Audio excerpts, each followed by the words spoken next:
Salut à tous et bienvenue sur cette nouvelle vidéo. L'infidélité des femmes est un phénomène très mal perçu dans les communautés africaines. Elle est encore davantage quand elle touche des femmes d'hommes politiques, de surcroît la première autorité de l'État. L'infidélité de la femme ayant mauvaise presse et restant un acte inadmissible, ignominieux, honteux, condamnable et répréhensible selon les us et coutumes africaines. Depuis les années 2010, des affaires de soupçons d'infidélité avaient déjà ébranlé la toile concernant certaines premières dames d'Afrique. Malgré tous les privilèges dont elles font l'objet et tous les honneurs dus à leur rang, des femmes de président traînent derrière elles des bruits de casseroles liés à des histoires d'infidélité. Même si certaines d'entre elles ne sont plus au pouvoir, d'autres vous surprendront assurément. Nous vous présentons dans cette vidéo 5 premières dames accusées d'histoires d'infidélité dans les coulisses de la présidence. Si vous êtes nouveau sur la tour de contrôle, n'hésitez pas à vous abonner pour plus de contenu. C'est parti.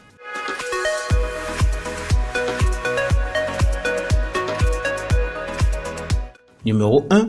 Notando Doubé du Swaziland. Faut-il rappeler que le Swaziland est un petit pays au sein d'une petite monarchie enclavée au sud de l'Afrique, réputée pour ses réserves naturelles et ses festivals mettant en avant la culture swazi traditionnelle et qui a changé de nom en 2018 pour devenir l'Eswatini.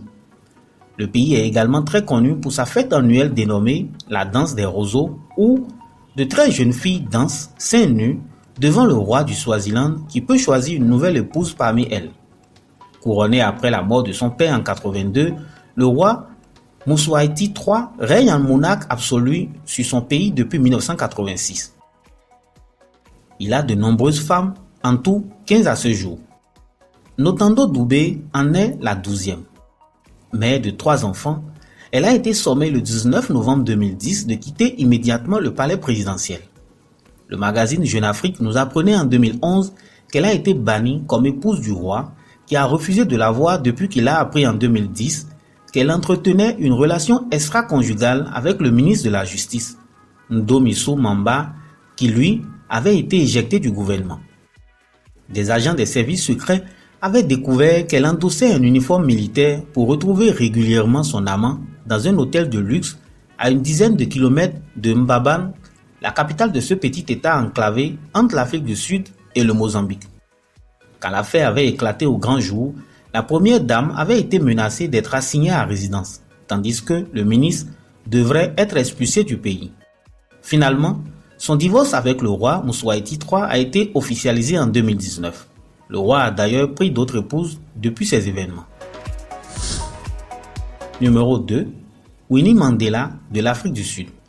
Et oui, certains ne le savent peut-être pas jusqu'à ce jour, la femme du héros Nelson Mandela a cocufié son mari avec son garde du corps.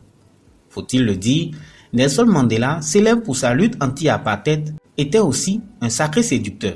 Le père de la nation arc-en-ciel a vécu de nombreuses idylles et s'est marié 3 fois. La dernière, Graça Machel, était la veuve d'un chef d'État. Nous étions en 1986 et son mari, Samora Machel, premier président de la République populaire du Mozambique, perdait la vie dans un accident d'avion, commandité par le régime d'apartheid. Nelson Mandela fera d'elle alors, en 1998, sa 3e épouse. Mais celle qui nous intéresse ici est sa 2e femme, la plus connue, Winnie Mandela.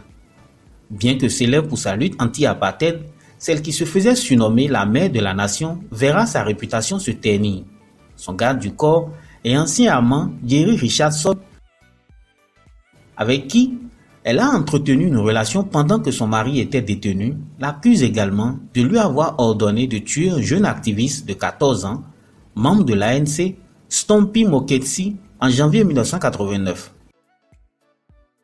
À sa libération en 1990, Nelson Mandela prend assez rapidement ses distances avec elle. En avril 1992, il annonce sa séparation d'avec sa femme Winnie Mandela et met fin à leurs 38 ans de mariage. Le divorce est prononcé en mars 1996. Numéro 3.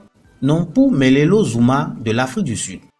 En 2010, le quotidien Zulu Ilanga avait relayé dans ses colonnes que l'une des nombreuses premières dames du président Zuma, la 2e en occurrence du président polygame, aurait entretenu une relation extra-conjugale avec son garde du corps de Soweto. La révélation fait suite aux nombreuses rumeurs dans la presse sud-africaine à scandale. La situation matrimoniale de Jacob Zuma lui-même est d'autant plus complexe qu'il n'a jamais clairement reconnu le nombre exact de ses épouses et de ses enfants. La culture zoulou autorisant la polygamie, Jacob Zuma a eu 6 épouses dont 4 officielles, la dernière en avril 2012. Il est aussi considéré être le père biologique de 21 enfants issus de 11 compagnes différentes. Sa troisième épouse, Kat Mancho, s'est suicidée par overdose de somnifères en 2000 en laissant une lettre d'adieu dans laquelle elle évoquait les 24 années d'enfer de son couple.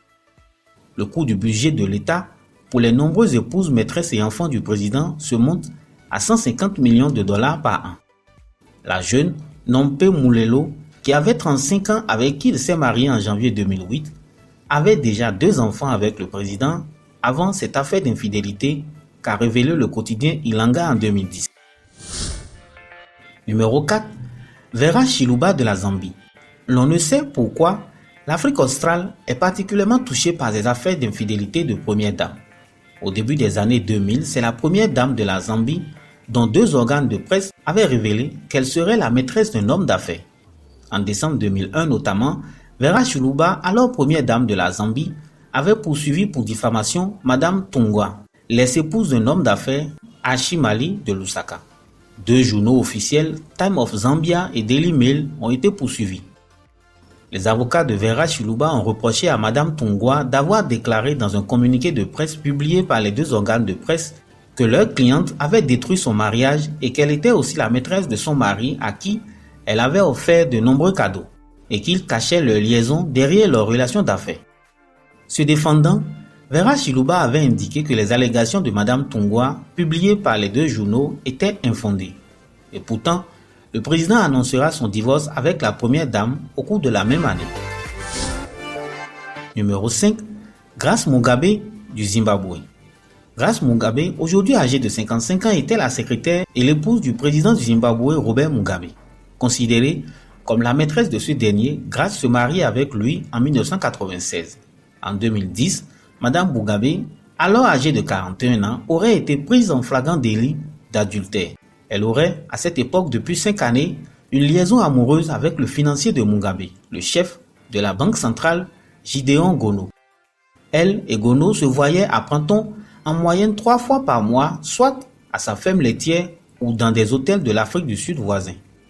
La révélation, telle que rapportée dans le Sunday Times, a déclaré que sur son lit de mort, c'est la jeune sœur de Mugabe, Sabina, qui a averti le président qu'il a été trahi par M. Gono et sa femme, Grace.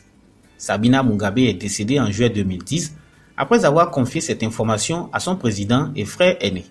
Suite à quoi, Robert Mugabe a demandé à son garde du corps, Chademana, s'il était au courant. Ce dernier a confirmé.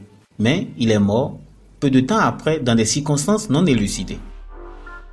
La première dame est également connue pour avoir trompé son mari avec un ancien amant, Peter Pami, qui est mort dans un mystérieux accident de voiture.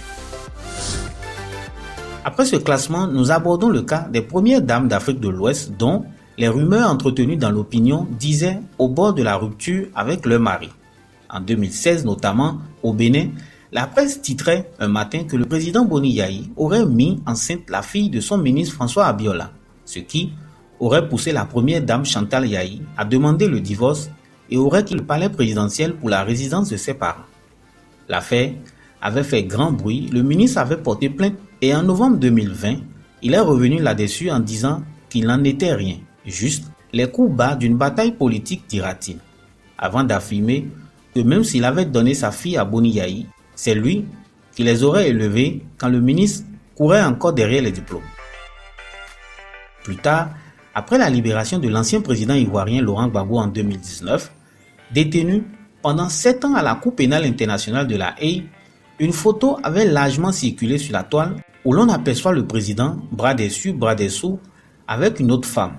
Et plusieurs médias ivoiriens ont également affirmé que le président aurait officiellement notifié son désir de divorcer d'avec Simone Gbagbo.